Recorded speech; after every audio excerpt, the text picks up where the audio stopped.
Good evening, everyone, and welcome to Revolution Evolution with your host Gregory. I'm being joined tonight by D with Around the World with Brandy and D, and here shortly I'll probably be joined by Joe Firestone of Joe Firestone Empowering Democracy. And tonight's huh? I said I'm happy to be here. Thank you for having me. Oh, I'm happy to have you. And in tonight's episode, it's going to be a relatively short episode. I'm going to go over something that I found very interesting, and it's on 400 OFWs who are by definition overseas Filipino workers. They are migrant workers from the Philippines that are currently in distress. Was a group of 40, which there was over 400 in Kuwait awaiting repatriation back to the Philippines.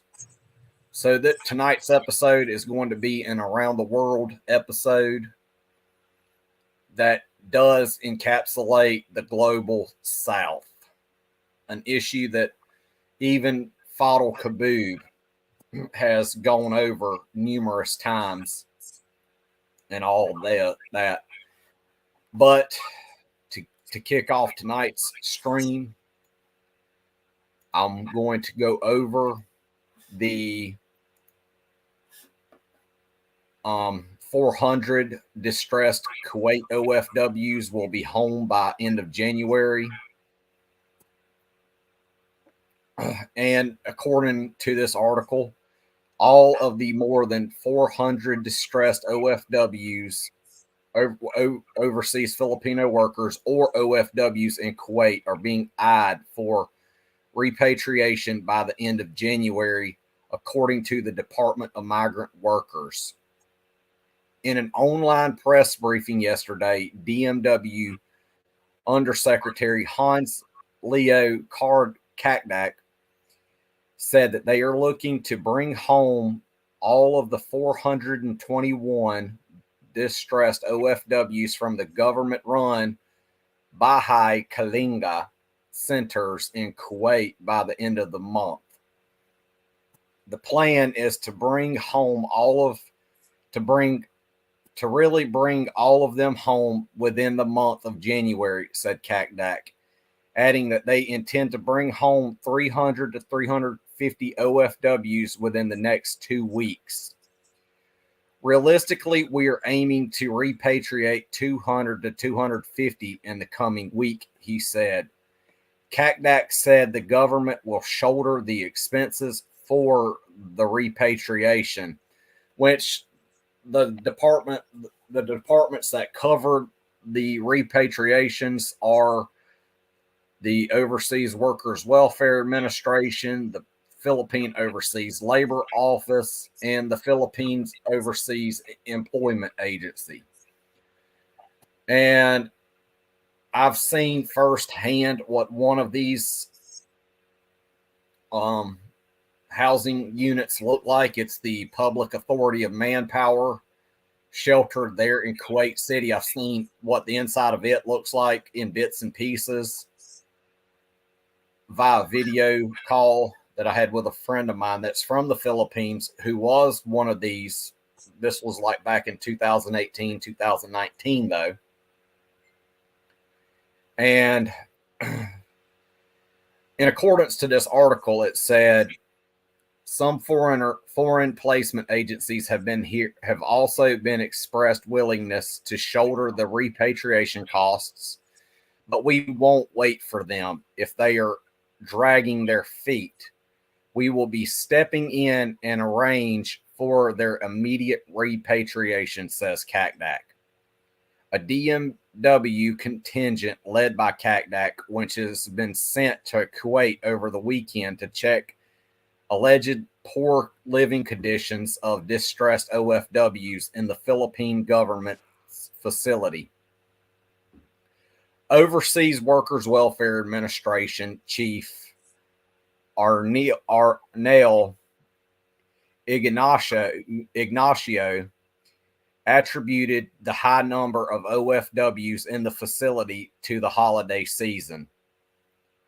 Usually during the Christmas season, the number of those we are accommodating usually go up, said Ignacio, who was part of the DMW contingent. Cactac said many of the OFWs are waiting for the resolution of their cases or employment claims in Kuwait. A substantial number have expressed their willingness to go home. It is only a matter of clearing them with their respective employers. For those with cases filed, we will await the resolution of their cases, but they are a minority. There will also be some with issues like wages and entitlements. Once the matter is cleared, they will be easily issued exit visas, says Cactac. Now let's go over that one issue there with the exit visa strategy. And there are some, and this is what I've been told from many of the Filipinas that have worked in Kuwait as OFWs.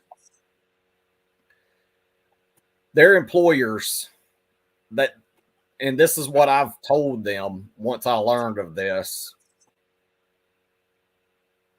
If an OFW files a case against their employer, then their employer by default has what they call home court advantage, which means they can manipulate the cases in a way that benefits them. So they will manipulate the cases against their employers. I mean, the OFWs. And there's so many instances of this. And if they do that, then they are thrown into local jails. And they are there for years. I know of one case right now where one Filipina, and this was what I was told, she had been awaiting repatriation for over a year and has been stuck in the Philippine government facility there at the Philippine Embassy in Kuwait City. And something else I was told by this Filipina friend of mine, and this is going to go along with the psychological impacts of this as well. This happened at the time, and this was back in 2018, 2019, when we were still friends. We don't talk anymore. I won't go into details there, but she told me that she was in the Philippine government shelter for a month. When she went into this shelter, they deliberately confiscated the cell phones of the migrant workers there. And I was thinking in the back of my mind at the time, isn't that a form of psychological torture? Because you're not able to call your friends, your family, your loved ones, your boyfriend, your significant others. Right, they're going through your things on there, your pictures and whatever else you have in there. Like they confiscate their cell phones with the lie that something went viral there. And then they have your phone numbers and everything. Yeah. I fact checked their claims, and there was never a such claim there. And once I was told that, I contacted, and this is me talking myself. I immediately contacted the U.S. Embassy, the Philippine Embassy in Washington, D.C., to get information on who to contact about this issue. When I contacted the Bureau of Immigration and the Philippine and many agencies back at home in the Philippines, where my friend was from, and I was telling them about what all I was told, they immediately the government themselves launched an inquiry into what was going on at the Philippine embassy in Kuwait. They were violating so much orders there. And they are not allowed to confiscate cell phones, which are personal property of the Filipinas themselves. Yeah, they violate until they get caught. They do what they can until they get caught. Then you wonder, even after being caught, are they going to, follow the law or just break the law until they get caught again? I had names in a folder. It was in a Google Doc of the welfare officers there at the Mm-hmm. embassy. And when they asked, and when I talked to these folks over WhatsApp, and they told me that they are going to be looking into these complaints. And I told these Filipinos, I told a whole group of them, there had to have been at least 50. And we were all in a group chat together in Facebook Messenger. I told them, I said, you need to file a case when you get back home to the Philippines against the welfare officers. And they were even telling new people that were coming into the public authority of manpower shelter to do the same. Sometimes it would take 1 month for they would be in that shelter, that the government run shelter at the embassy, for 1 month without a cell phone. They couldn't log into Facebook. They couldn't log into any of their social media, but they were allowed to use a government run Facebook account to contact family back home.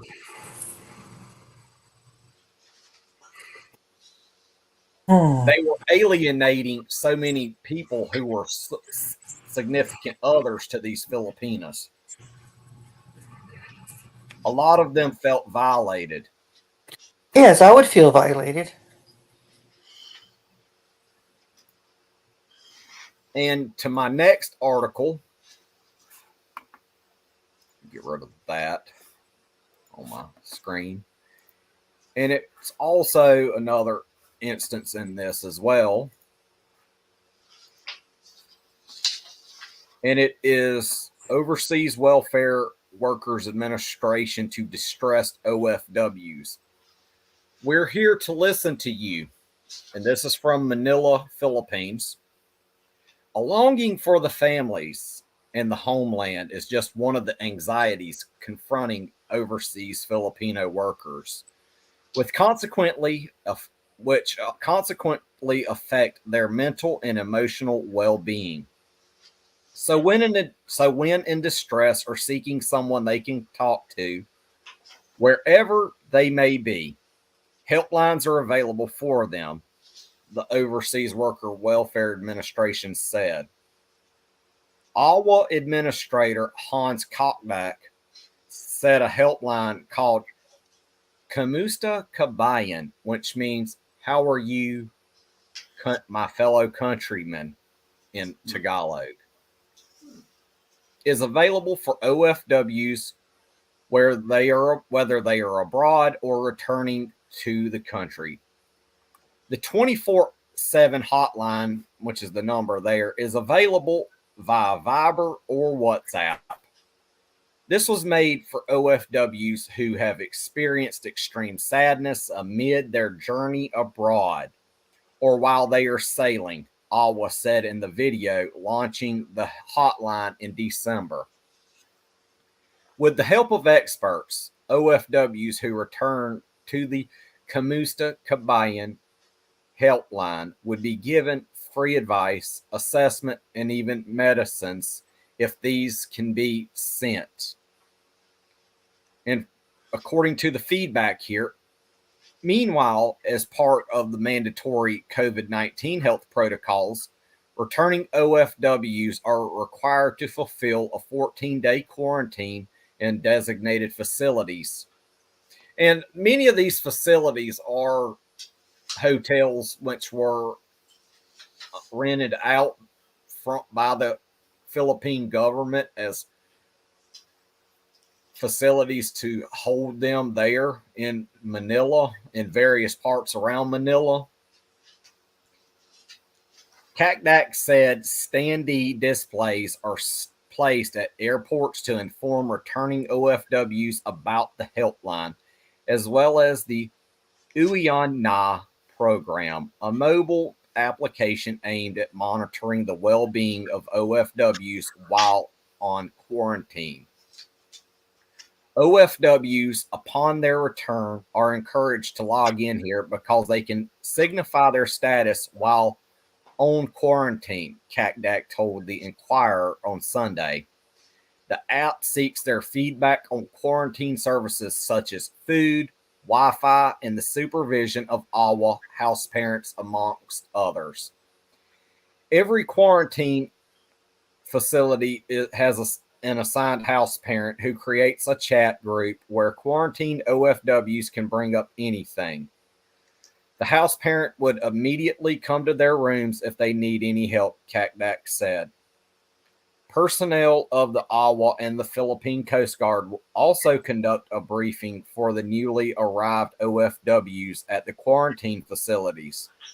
Then a roving team of AWA nurses and midwives make their rounds at these sites. The consultation.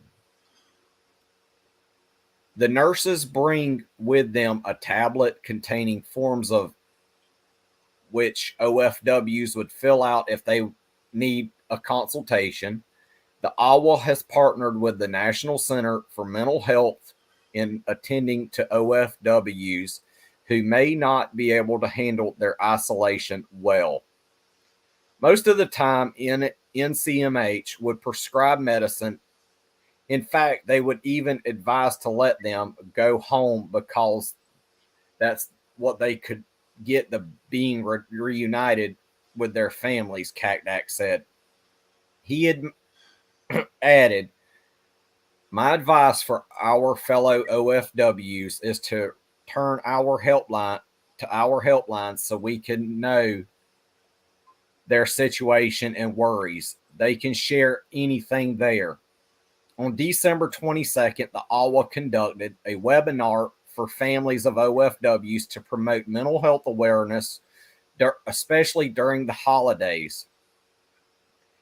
Then the AWA also offers a hotline 1348, which it tends to request on different programs of the agencies and other OFW related concerns. Several OFWs died apparently of suicide during the pandemic lockdown, which is the lockdown and the suicides related there. A 42-year-old woman who was repatriated from Kuwait allegedly took her life on April 26, 2020, at a lodge in Pasay City, where she and 103 other OFWs were staying. A report reaching the Pasay police said that the woman was found dead near a wooden stairway of the hotel around 6 a.m. She was last seen alive around 4 a.m., bearing a sad face and a noticeable anxiety. According to the report, she had not been working for 4 months before her repatriation on April 4th. In May of that year, a Filipino housekeeper was taken in by the Philippine embassy in Beirut as a ward while the Lebanese capital was on lockdown. Reportedly jumped from a room she was sharing with 2 other OFWs and died. Oh my God. In June, a cruise ship worker awaiting repatriation died of an apparent suicide. Foreign Secretary Teodoro Locsin Jr. said at the time, "It is a sad duty to report that a 28-year-old female mariner committed suicide in her cabin in the ship where she's had to stay because repatriation flights back to the Philippines have been suspended again." On January 3rd of this year, a 40-year-old OFW from Papua New Guinea was found dead at a government facility in Pasai City where his quarantine began the previous day. So there is a major stigma around the mental health of OFWs. And Robert Copland, there's a reason why this is not covered because there's been a lot of instances of covering up a lot of this stuff that has happened. And the ranges of abuse that I've been told that OFWs experience, they range from physical abuse where the employers beat them. There is verbal abuse where the employers shout at them, mental abuse, which is all around, and there's also sexual abuse and sexual assault from the employers. There has also been cases where the OFW was being used as a tool for sex by the employer. The employers would also let their family members sexually assault them as well. Oh, God. And in many cases, these Filipinas would get pregnant from sexual abuse and sexual assault. And when the families would find out, they would beat them intentionally and cause them to miscarry so they don't bear the child. And this is what I've been told. And it makes my blood boil as to why this level of abuse is allowed to happen. Kuwait, they have a system over there where the Kuwaiti citizens, born Kuwaiti citizens, they are superior to anybody else. And somehow I guess it gets twisted when somebody feels superior. I think it's called it's actually called the kafala system. It's called the kafala system. And I know in many instances under the kafala system, the employer, the migrant workers have absolutely no rights at all. And almost every OFW I have talked to or have been friends with has told me that once they are hired by an employer, and this is from mainly domestic helpers in many Middle Eastern countries like the UAE, Qatar, Kuwait, Saudi Arabia. I know in Jordan and Lebanon it's not that way because the Jordanians have a law, and so does the Lebanese governments. They have a law in effect that prevents migrant workers from giving over their personal their personal documents and their passports. So in a way, so those two countries in the Middle East have outlawed the kafala system. And I do know that it is illegal for an employer to request. It is an international law that makes it illegal for an employer of a migrant worker to have the passports of the migrant worker. So, in a way, these employers in these countries are in clear, direct violation of international law.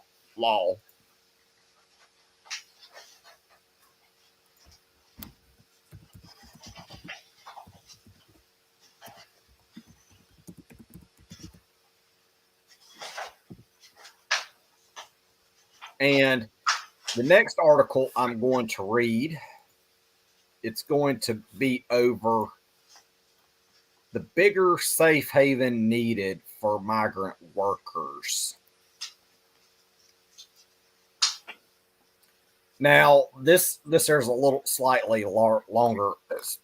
And this is from the Republic of the Philippines. It's from the Philippine News Agency, and it says, and this is from January 17th, and it calls on a bigger safe haven needed for troubled OFWs in Kuwait. And this is from Manila. The Department of Migrant Workers is looking for a new location to accommodate distressed Filipino workers in Kuwait after officials discovered the unhealthy living conditions at the migrant workers and other overseas Filipinos resource center. DMW Secretary Susan Opal was dismayed after a virtual tour conducted by DMW overseas staff of MWOFRC, otherwise known as Bahay Kalinga Haven of Care. According to Undersecretary Hans Kakdak, Opal is part of the presidential delegation to Davos, Switzerland, for the World Economic Forum. Over the weekend, Opal sent Kakdak and other overseas workers welfare administrator Arnel Ignacio to Kuwait to check on the overseas Filipino workers, or OFWs. The DMW team was also met with Kuwaiti authorities for the speedy processing of the documents to be able to bring home at least 300 of the more than 400 OFWs within 2 weeks. Kakdak said 40 OFWs arrived on Tuesday, while Ignacio was hoping to bring another 100 on Wednesday. Based on our ocular inspection, the current place is not conducive to the good health and comfort of our workers. The secretary also gave instructions that the new shelter should have enough room for learning sessions that can be offered to the residents on financial literacy, mental wellness, and technical education and skills development authority skills courses for skill upgrades, Kakdak said in a news release. Kakdak added that DMW is working to upgrade the facilities at the government-run shelters so that they will truly become a new haven of care for distressed OFWs worldwide. Social welfare attached Bernard Bonina, who was also transferred to the DMW from the Department of Social Welfare and Development, was tasked to look after the Kuwait OFWs. Our goal is to reduce the number of welfare cases in Kuwait in partnership with the private sector and Kuwaiti government while bringing home and assisting as many distressed OFWs as possible, Opal said in a statement. And this is something that they have been saying for years that they would do, and nothing seems to get better.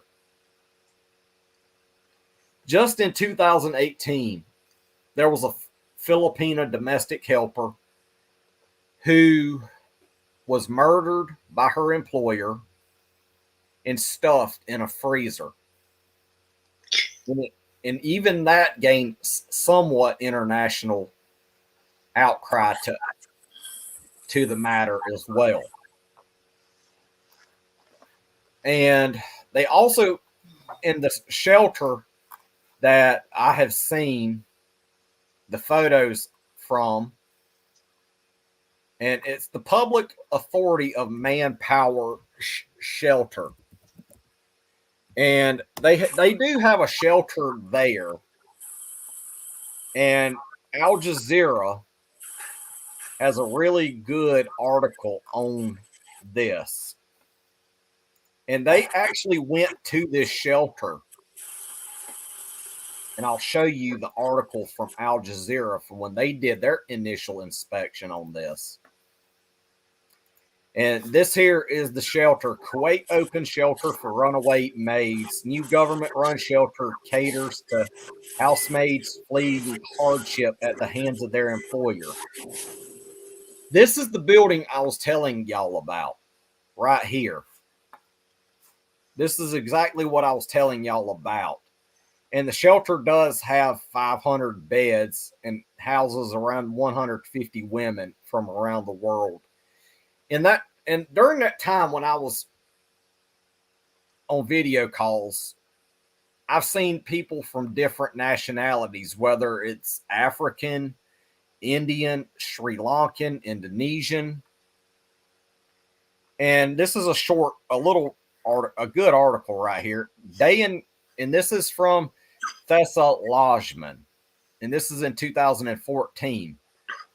Day and night, I had to be ready, said 24-year-old Charis, a Filipina maid who worked in a Kuwaiti household for a year and a half. At night, I could only sleep for an hour or two. The husband was nice, but his wife and 3 children beat me, and I was not allowed to any contact with my family. Her friend Malaya, 29, also worked in a Kuwaiti household until very recently. And right here it states, I was given food only once a day and only leftovers like a dog. Very unsanitary, Malaya said. At one point, I asked the lady of the house if she'd rather have a robot. She responded by spitting on me and hitting me with a broom. These two women, Awful. yeah, it is very horrible. The living conditions there. She spit on her. These two women, whose name have been changed to protect their privacy, have spent the last few days in a new government run shelter for runaway maids in a Kuwaiti suburb. The house, which has been in use for months, is set to formally open later this year. Another such shelter, which opened in 2007, had room for only 50 women. The new one has 500 beds and is currently houses around 150 women. Around 2 million domestic workers are employed in the member states of the Gulf Cooperation Council. The majority come from the Philippines, India, Sri Lanka, Nepal, and Ethiopia to cook, clean households, and care for children. Charis and Malaya thought they could earn decent wages in Kuwait. The Filipino agency that brokered their deployment promised a salary of $400 per month, which is equivalent to 20 to 25,000 Filipino pesos today, which was far more than what Charis earned from her job as a computer tech back home. Malaya, who sold food on the street, earned even less. To their disappointment, they had earned about $100 less than expected, and some months received no pay at all. In addition, they each had to pay $1,400 to an employment agency for their airfare and training. And what they're talking about there, of what they had to pay there out of pocket, is between 70 and 75,000 Filipino pesos. Many of they didn't even have that. That is called a placement fee that they have to pay to get a job. These shelters are essentially detention centers, as workers are not permitted to leave until their inevitable deportation. It was not enough to save, Sherry said. I have many expenses at home with my three children, and because my mom spent time in hospital. Kuwait is home to more than 660,000 domestic workers, according to a 2010 Human Rights Watch report. Only a third of Kuwaiti's population of 3.5 million, which at the time are Kuwaiti nationals, and up to 90% of all Kuwaiti households employ a worker. Every year, thousands of them come into conflict with their employers, according to the Ministry of Social Affairs and Labor. A shelter for male migrant workers is also being built in Kuwait with space for up to 300 people. According to Hadi Al Inizi, Deputy Director of Labor Relations at the Ministry of Social Affairs and Labor. Bahrain and Saudi Arabia also run shelters for domestic workers, but some activists are critical of these shelters, citing human rights concerns. These shelters are essentially detention centers as workers are not permitted to leave until their inevitable deportation. Rima Kaloush, program coordinator at the Middle Eastern Migrant Rights Research Center, told Al Jazeera. Shelter beds are often offered in the embassies of the countries domestic workers typically come from, but they are largely overcrowded. According to the Ministry of Social Affairs and Labor, 900 to 1,000 women are currently housed in various embassies across Kuwait. They often wait for weeks or months before their employers return their passports and allow them to leave the country. But the embassy buildings are not designed for this purpose and are usually understaffed. At the request of the embassies, the Kuwait government paid for this new and large shelter, which requires contributions from the women's employers at KD of 15 KD, which is around $50 per day for each runaway maid. When Malaya returned to the Filipino embassy after escaping, she learned her boss was on a government blacklist of people who have mistreated domestic workers in the past. It was not long before Malaya's boss turned up on the embassy's doorstep trying to get her back. I was trembling for fear, Malaya said. The embassy warned me not to go back because maids are sometimes brought back later in a body bag murdered. Just like the Filipina who was murdered and stuffed in the freezer. According to Enizi, the Kuwaiti government is aware of the importance of domestic workers in particular and hopes to find legislation and legal action to alleviate the suffering of that group. Of the tasks of the Public Authority of Manpower established by the government in 2013 is to protect the rights of foreign workers and provide services such as shelters, Anizi said. If companies or employers break the law, their files are sent to a public prosecutor to ensure everything possible is done to stop human trafficking. Totally not the case there because it still goes on till this day. The Kuwaiti Criminal Code guarantees their rights, Anizi said, referring to maids who have been abused or mistreated. Like most runaway maids, Sharice and Malaya have not taken any legal action against their employers. This is partly because few know what their rights are, said lawyer Talal Taki, managing director at the Al Dastur law firm. And and that's why I said they often do not file a case against their employer because they will manipulate the hell out of the case, citing the reason why that the employer has home court advantage. And I have told countless Filipinas over the years not to file a case against their employers for this very reason.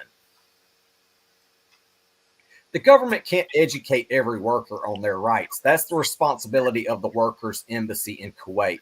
He told Al Jazeera long court trials and the high cost of lawyers are often prohibitive factors. Not all embassies in Kuwait provide them with a good lawyer. The government can't, and that's what they pretty much said. I won't read over that again. The 6 GCC countries are considering adopting a standard contract for domestic employment that will meet talks in Kuwait later this month. The contract would include provisions for a weekly rest day, paid annual leave, and sick leave, and it would give workers the right to keep their own passports instead of having their employers hold them. Still hasn't been any fruition to that till this day. I believe the GCC definitely wants to solve this issue and reach an agreement on the contract to take measures to implement it, Anisi said. The GCC countries currently manage their temporary migrant workforce through the kafala system, which a local citizen or company has to pay to sponsor the foreign worker. This means the workers are tied to their employers and can only switch jobs with their permission. Some employers confiscate workers' passports to safeguard their investment and prevent workers from leaving the country, although this is against the law. According to Anisi, the existing labor does not need to be revised as it was created by experts from the International Labor Organization and therefore meets international requirements. The law does state that a resolution will be enacted to regulate relationships between the domestic workers and their employers, but this has not yet happened. This article is from 2014, but there has not been any improvement since. And on the accounts that I have seen from inside the facility via video call, they are not given a proper bed. They're not given a proper bed at all to sleep in.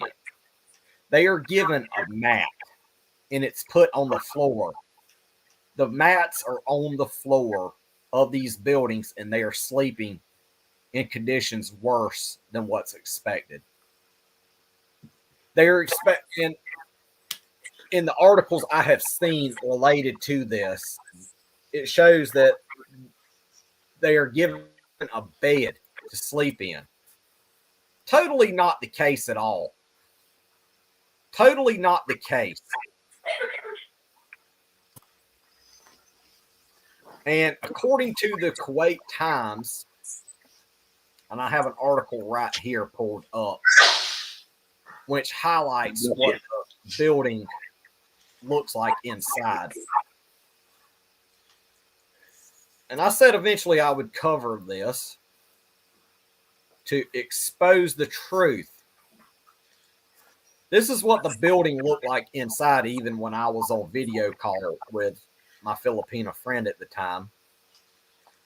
And don't show many photos, but they were given just literally mats on the floor to sleep with on the floor.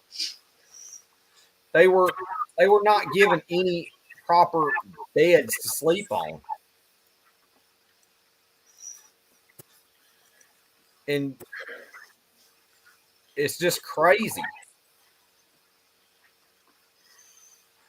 how this is happening. Especially if you want people to come in and provide service to your country, they should be treated with respect. Exactly. When people are powerless, they're rarely treated with any respect.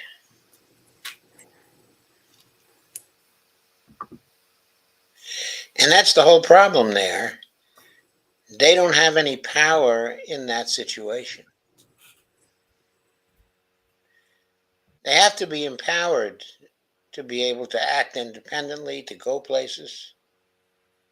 Right, because here, what looks like an opportunity Oh, go overseas, make good money in a Yeah, particular country, it's, save you money. it's really domestic slavery. It is, and I can see why they changed the age. I think it was changed up to 24 before you could go to a different country if the Philippines put that law. Because, yes, the younger the person is, the easier it is to manipulate. Yes. And the minimum age to hire a Filipina to go abroad is 25 years of age. And Hmm. that was just ran and that was just passed into law by the Philippine Congress, signed into law even before President Duterte left office. But there is often cases where underage Filipinas who are under the age of 25 are often recruited to go work abroad, even in countries where there are total deployment bans. Yeah, I just saw this on Wikipedia. Migrant workers in Kuwait constitute a significant proportion of the population. Foreign nationals make up 60% of population and 78% of the labor force in Kuwait. Kuwait's economy is highly dependent on foreign labor.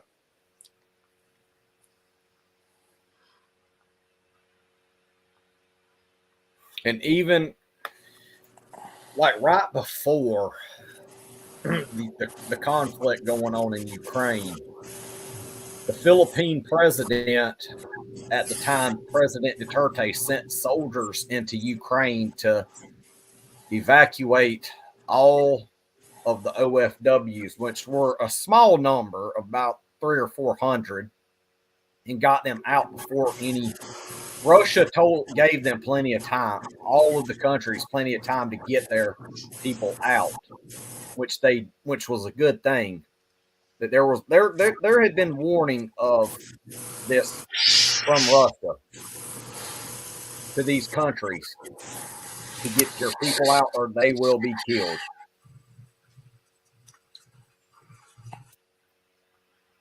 in the bloodshed. So that's a good thing Russia did that from that standpoint. Because I think Russia did that to prevent another conflict with another nation that may attack them next if their migrant workers were affected. And Robert, to your question, the UN has been looking into this for ages. They've been trying to stop these human rights abuses, but on the other hand, nothing seems to get done. And the only solution, which is a logical solution, is to issue total deployment bans on migrant workers going into that area.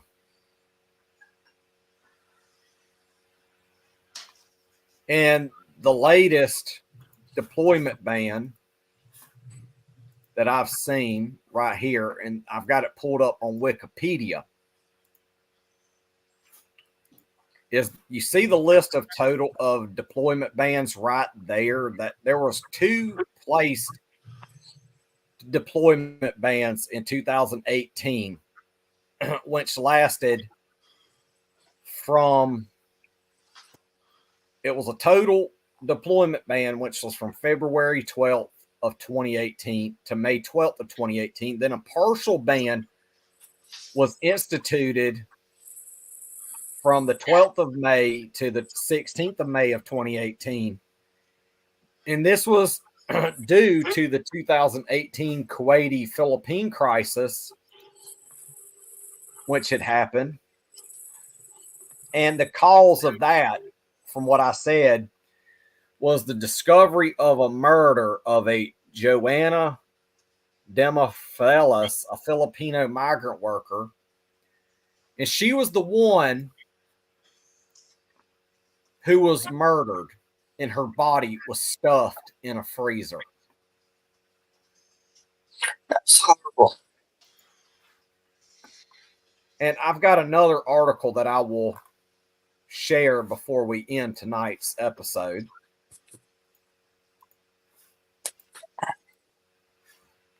And it's from the BBC, and it's from March of 2015.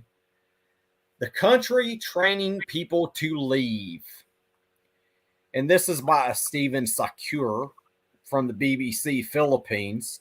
The Philippines has one of the fastest growing economies in Asia, but there aren't enough jobs to go around. So every year, the government teaches thousands of people the skills they need to get jobs abroad. While I arrive at the state-run Housemaids Academy in Manila, morning exercises are well underway. A squad of uniformed cleaners is poking feather dusters into all corners of the sitting room. In the kitchen, trainee cooks are immersed in the finer points of salad preparation. The academy has a feel of a soap opera set, each room meticulously dressed to ape the reality of the grand residence. Below stairs is a classroom filled with old fashioned school desks. Here, I'm told the trainee house servants take lessons in hygiene, respect, and personal finance. The Philippine government schools tens of thousands of maids, chauffeurs, mechanics, and gardeners each year, with the express purpose of launching them into long term service abroad. For the state, it's a win win. These economic exiles, they are currently some 10 million of them, send back foreign currency, which is the lifeblood of the Philippine economy. And the extraordinary exodus of labor acts as a safety value in a country struggling to provide homegrown jobs for a population rising by more than 2 million each year. We are proud of what we are doing, one of the trainee maids, Maria, tells me. We are national heroes. This was the phrase first coined in a government propaganda campaign, and it's clear that the 20 young women now gathered around me, all immaculately uniformed and polite to a fault, desperately want it to be true. It can't be easy to leave your families behind, I suggest. We have no choice, replies Evelyn, an elfin figure of no more than 5 feet tall. I have a baby at home, but no way to support him. The wages I earn in Kuwait will mean my mother can raise him. Many of the other trainees nod in sympathy. Almost all, it seems, are facing the prospect of separation from their children for at least 3 years, possibly many more. Their reality will be prolonged servitude in an alien culture. The mood at the academy has darkened. Half of the young women before me are now weeping. And you can see in these photos of what they're doing in the center that they're taught to do all of their tasks in right here. Alongside the remittances of overseas workers, there's a new phenomenon keeping the Philippine economy afloat. It's known as the BPO, Business Processing and Outsourcing. You could call it the rise of the call center economy.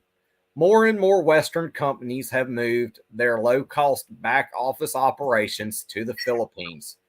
We've overtaken India. Don Tubbs, a manager at a Transcom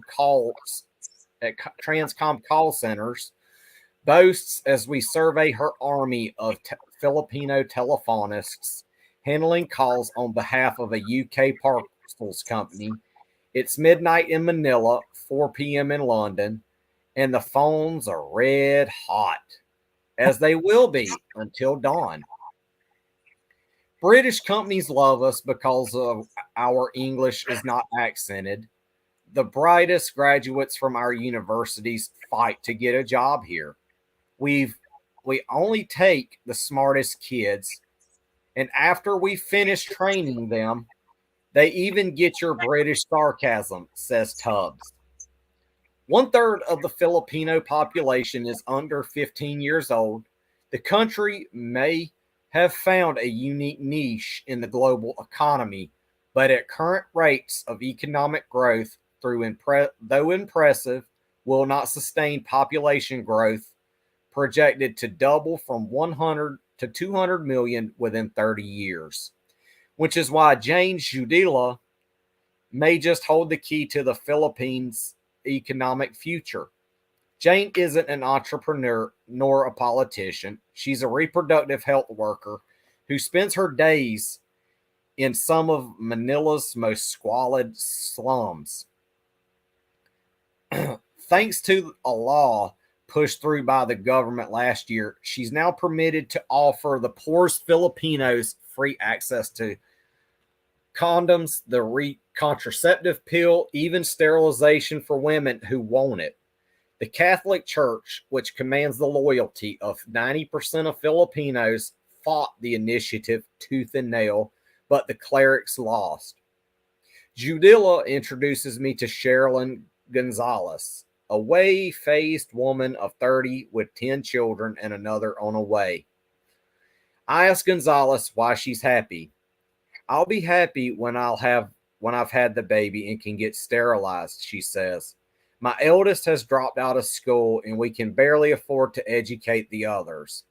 I tell my children to have 2 kids, then use contraception. If the next generation of Gonzaleses heed their advice, their country's future is promising. If not, tens of millions of young Filipinos may find themselves stuck in the poverty trap, still dependent on overseas labor as a means of escape.